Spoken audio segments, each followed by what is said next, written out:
Silence is often mistaken for peace. It rarely is. The quietest person in the room is not always the calmest. Sometimes, he is simply measuring the distance between trust and betrayal. Most people believe betrayal begins when someone lies.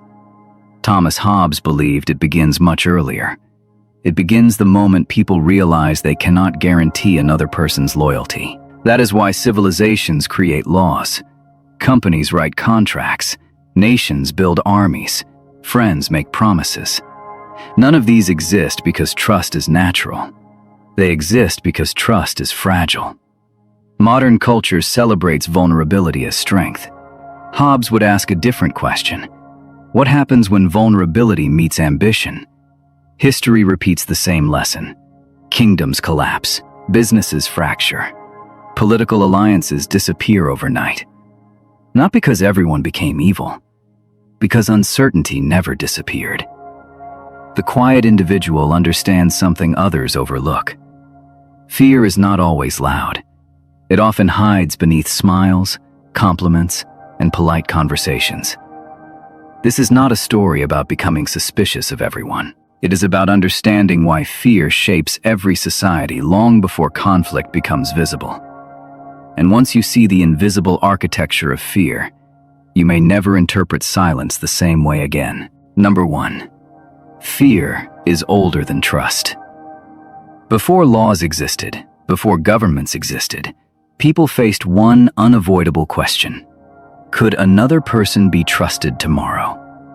Hobbes believed the answer could never be certain.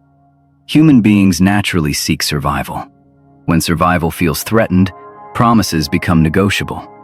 Modern corporations demonstrate this quietly. A loyal executive may suddenly join a competitor when circumstances change. Political coalitions dissolve after elections. Online communities fracture when incentives shift. The surprise is not that betrayal happens. The surprise is that cooperation survives despite uncertainty. Trust is therefore not humanity's starting point. It is humanity's greatest invention. Once that idea settles in, another question appears. If trust is artificial, what actually protects it? Number 2. Order is built from shared fear.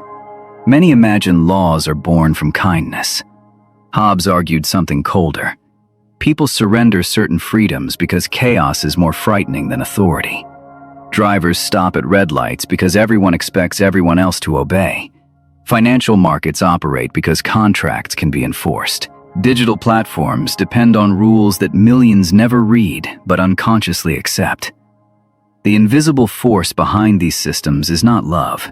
It is the expectation that disorder carries unbearable costs. Civilization is therefore less like a family and more like a negotiated ceasefire. Yet even the strongest agreements begin to weaken when confidence disappears. That raises an uncomfortable possibility. What destroys order before violence ever begins? Number 3. Betrayal begins inside imagination. Actual betrayal is only the final act. The first act happens in the mind. A rumor spreads. A colleague receives unexpected attention. A partner becomes distant. Nothing has happened yet, but imagination starts writing possibilities. Hobbes understood that uncertainty creates tension long before evidence appears. Social media magnifies this instinct every day. Algorithms reward speculation faster than verification. Investors panic before markets collapse. Citizens fear instability before institutions fail. The human mind prepares for danger even when danger remains invisible. This tendency once protected survival. Today, it often distorts reality. Yet suppressing fear is not the answer. Understanding its origin is. Number 4. Quiet observation is not passive. Silence is frequently interpreted as weakness. Sometimes it is simply delayed judgment. Hobbes lived during civil war. He witnessed opinions become weapons almost overnight. Speaking too early could carry enormous consequences. In modern boardrooms, experienced leaders often listen longer than everyone else. Negotiators gather information before revealing intentions. Scientists spend years testing ideas before announcing conclusions. Their silence is not mysterious, it is disciplined. The loudest voice usually reveals the most about itself. The quiet observer often learns far more. But observation alone solves nothing. Eventually, every observer must confront a harder decision. Number 5. Control is mostly predictability. People often imagine control means dominance. Hobbes described something different. Stable authority exists when behavior becomes predictable. Citizens obey traffic laws because outcomes become reliable. Businesses attract investment because regulations reduce uncertainty. Friendships deepen because repeated actions create confidence. Predictability lowers fear. Fear declines. Cooperation increases. Ironically, the strongest systems rarely depend on constant displays of power. They depend on consistent expectations. When predictability disappears, even enormous institutions begin to weaken. That explains why sudden uncertainty spreads faster than open conflict. Number 6. The loudest conflict usually starts quietly. History rarely explodes without warning. Small signals appear first. Trust declines. Rumors multiply. Institutions lose credibility. Communities divide into competing stories. Hobbes observed these patterns during one of England's most turbulent periods. Modern examples appear in financial crises, corporate scandals, and political polarization. Public collapse often arrives after years of invisible erosion. Most people notice the explosion. Few notice the slow disappearance of confidence that made it inevitable. The lesson is not to fear every disagreement. It is to recognize that lasting stability depends upon invisible foundations few people examine. Number 7. Freedom without order creates new chains. Modern audiences often celebrate unlimited freedom. Hobbes challenged this instinct. If every individual pursues every desire without shared limits, insecurity grows rather than disappears. Consider digital spaces with almost no moderation.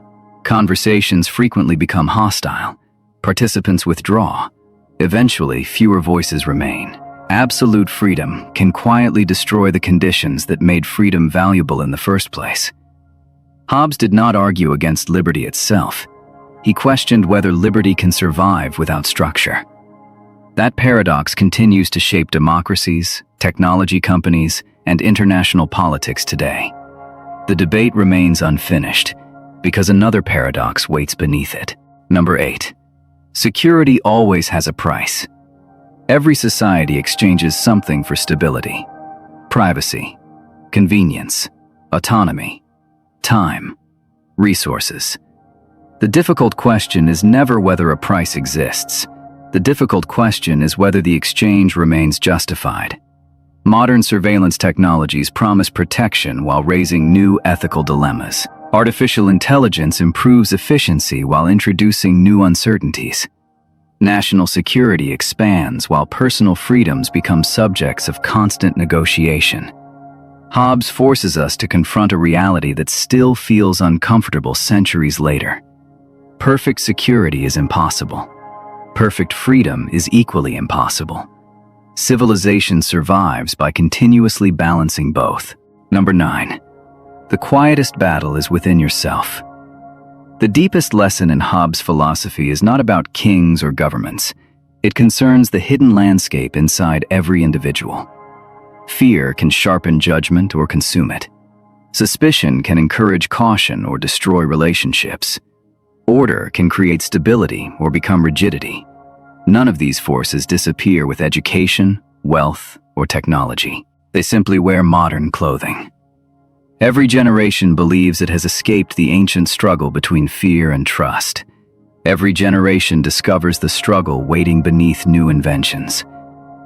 Perhaps the greatest question Hobbes leaves us is not whether society can overcome betrayal.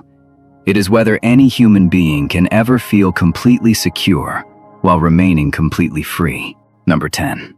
The final prison has no walls. The greatest misunderstanding about Hobbes is that he only described governments. He was also describing the architecture of the human mind. Every person carries an invisible calculation. Who can be trusted? What might be lost? Which risk is acceptable? Most of these calculations happen before a single word is spoken. Technology has changed the speed of life, but it has not changed this instinct. A single message left unanswered can trigger doubt. A market rumor can erase billions in hours. An election can transform allies into rivals overnight. The world feels unpredictable because the human mind still responds to uncertainty as if survival were constantly at stake. Hobbes never promised a world without fear. He argued that fear could be organized into order instead of chaos. That is why every civilization remains unfinished. Every generation must decide how much freedom it is willing to exchange for security, and how much security it is willing to surrender to remain free. There is no permanent solution, only a permanent negotiation. The quiet individual understands this before the crowd does. He does not expect perfect loyalty. He does not expect permanent stability. He understands that trust is not a possession, but a fragile agreement renewed every day through actions rather than words. And perhaps that is the most unsettling lesson Hobbes leaves behind.